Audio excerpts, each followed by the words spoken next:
अच्छा, अब समझते हैं हम लोग कि दुर्धरा योग कैसे बनते हैं, अनफा योग एवं सुनफा योग।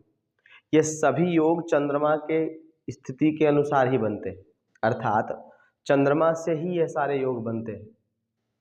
चंद्रमा से बहुत अच्छे योग भी बनते हैं, बहुत सारे खराब योग भी बनते हैं, अशुभ योग भी बनते हैं।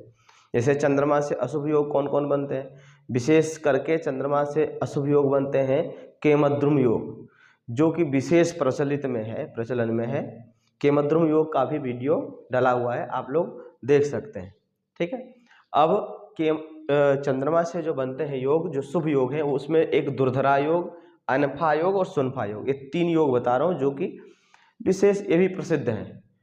ये किस प्रकार से बनते हैं समझते हैं, ध्यानपूर्वक देखें। और जब तक आप लोग नोट करके कॉपी में लिखेंगे नहीं, तब तक पूर्णतः समझ में नहीं आएगा।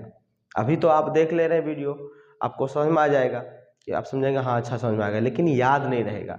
इसके लिए क्या करना है कि वीडियो देख करके नोट करना है, अथवा वीडियो को कई बार, 2 बार 3 बार रिवीजन में देखें, तब जाकर के अच्छी तरह से समझ में आएगा कि अनफा सुनफा दुर्धरा आदि कुछ भी, कोई भी वीडियो देखते हैं ज्योतिष से संबंधित अथवा अन्य चीज़ से, तो आपको अगर ज्ञानवर्धक वीडियो देख रहे हैं तो उसको नोट करिए, कॉपी बनाइए, तो अच्छी तरह से और समझ में आएगा। चलिए समझते हैं हम लोग पहले दुर्धरा योग किस प्रकार से बनते हैं।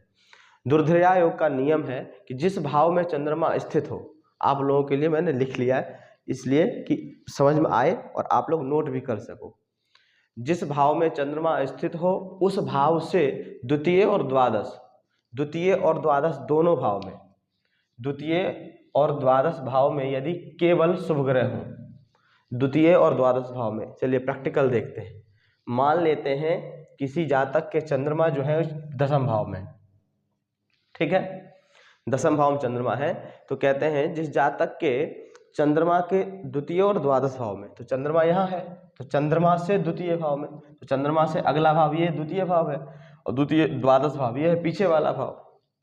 तो चंद्रमा जहाँ है वहाँ से अगले भाव में और पिछले भाव में केवल शुभ ग्रह ही होने चाहिए। एक भी यदि पाप ग्रह हो जाते हैं यहाँ पे अथवा यहाँ पे अथवा चंद्रमा के साथ भी, तो दुर्धरा योग पूर्णतः अपना शुभ फल प्रदान नहीं कर पाएगा। बनेगा, बन भी सकता है, कह सकते हैं दुर्धरा योग, लेकिन पूर्णतः यह शुभ फल प्रदान नहीं करेगा। यदि कोई पाप ग्रह बैठ गया, राहु बैठ गया, शनि बैठ गए, मंगल बैठ गए और सूर्य बैठेगा तो कतई नहीं देगा शुभ फल। क्यों? क्योंकि सूर्य चंद्रमा के साथ बैठ जाए अथवा आगे पीछे बैठ जाए तो चंद्रमा को कमजोर कर देते हैं, क्षीण कर देते हैं। आप लोग पढ़े होंगे, अध्ययन किए होंगे कि चंद्रमा के साथ यदि सूर्य बैठ जाए अथवा चंद्रमा के 2 घर आगे भाव में, चंद्रमा जहाँ बैठे हैं वहाँ से 2 घर आगे के भाव में अथवा 2 घर पीछे के भाव में यदि सूर्य बैठ जाते हैं तो वह चंद्रमा जो है कमजोर हो जाता है, क्षीण हो जाता है। तो वह चंद्रमा जो अपना शुभ फल प्रदान करने वाला होता है वह पापी कहलाता है, फिर वह शुभ फल प्रदान नहीं करता है। तो चंद्रमा से संबंधित कोई भी योग आप जब विचार करते हैं तो उस समय यह देखना है कि चंद्रमा सूर्य से दूर है कि नहीं। हमेशा चंद्रमा को सूर्य से दूर रहना चाहिए, तभी जाकर वह अपना शुभ फल प्रदान कर पाएगा। यह एक कॉमन बात है। लेकिन अब समझते हैं कि दुर्धरा योग किस प्रकार से बनता है। जैसा कि आपको बताएं कि द्वितीय और द्वादश भाव में केवल शुभ ग्रह होने चाहिए। चंद्रमा यहाँ बैठा है तो शुभ ग्रह यहाँ हो, यहाँ हो। शुभ ग्रह कौन कौन होते हैं? गुरु, शुक्र, बुध। चंद्रमा भी होता है, तो चंद्रमा तो है ही, चंद्रमा से देख ही रहे हैं। तो मान लीजिए यहाँ गुरु बैठ जाए, यहाँ शुक्र बैठ जाए, बुध बैठ जाए। बुध ना भी हो तो कोई बात नहीं, लेकिन आगे पीछे 2 शुभ ग्रह बैठे हों बलवत्ता की स्थिति में, तब जाकर के उस कुंडली में दुर्धरा योग बनता है। जिसके कारण से फल देखिए, जिसके कारण जातक दानी होता है, दान करने में निपुण होगा। अच्छी बात है, दान करना बढ़िया बात है। तो जिसके कारण जातक दानी स्वभाव का होता है, धनवान होता है, धन होगा तभी दान करेगा। और नौकरों से युक्त होता है, यानी कि व्यक्ति धनवान होता है, दान करने वाला होता है, नौकर जाकर लगे रहते हैं इसकी सेवा में, युक्त सम्माननीय होता है तथा प्रसिद्ध होते हैं। यह जो योग है विशेष करके मंत्री के कुंडली में भी घटता है। अब आप ये देखिए कि जो ये भी हो सकता है कि व्यक्ति धनवान हो, दानी हो, दुर्धरा योग बन रहा हो, लेकिन ये भी हो सकता है कि दानी ना हो। तो दानी नहीं होगा, देखिए कुछ अगर परेशानी आ रही है, अन्य चीज़ कोई अशुभ फल प्रदान हो अशुभ फल मिल रहा है तो उसके लिए होता है कि देखा जाता है कि किसी शुभ ग्रह की दृष्टि तो नहीं है।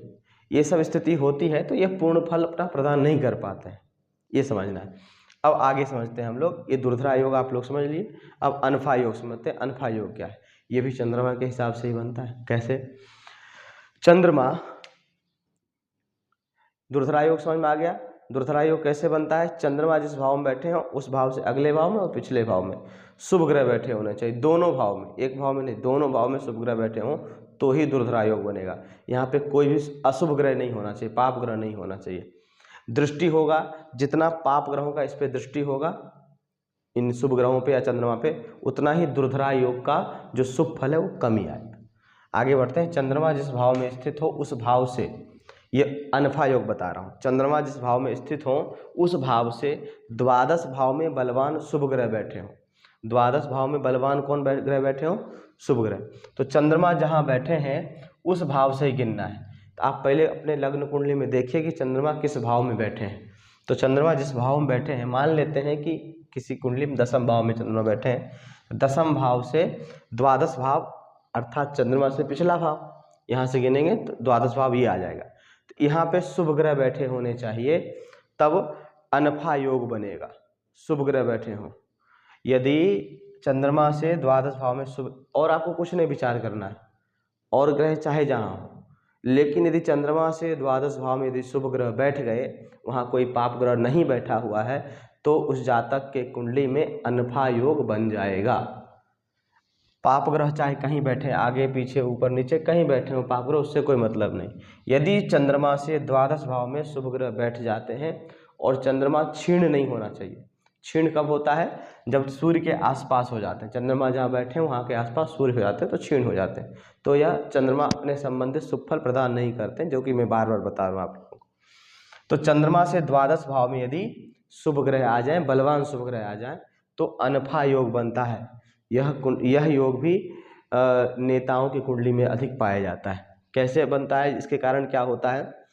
तो अनफा योग बनता है जिसके कारण जातक चुनाव आदि में सफलता प्राप्त करता है। जिस जातक के कुंडली में अनफा योग अच्छी स्थिति में बना हो, वह व्यक्ति क्या है? चुनाव आदि में अच्छा स्थिति प्राप्त करता है और अपने मेहनत से धन अर्जन करता है, अपने मेहनत से धन कमाता है। विशेष किसी अन्य से सहायता उतना नहीं लेता है। कोई भी काम करता है तो स्वयं के मेहनत से, साहस से, आत्मबल से कार्य करता है और सफल हो जाता है। मान सम्मान अधिक पाता है। अपने मेहनत से धनार्जन करेगा, मान सम्मान पाएगा। अर्थात अनफा योग जिसके कुंडली में होगा वह भी जातक अच्छा होता है। फल कब देंगे? चाहे दुर्धरा योग हो चाहे अनफा योग हो, फल पूर्णतः उसको चंद्रमा के महादशा में मिलेगा।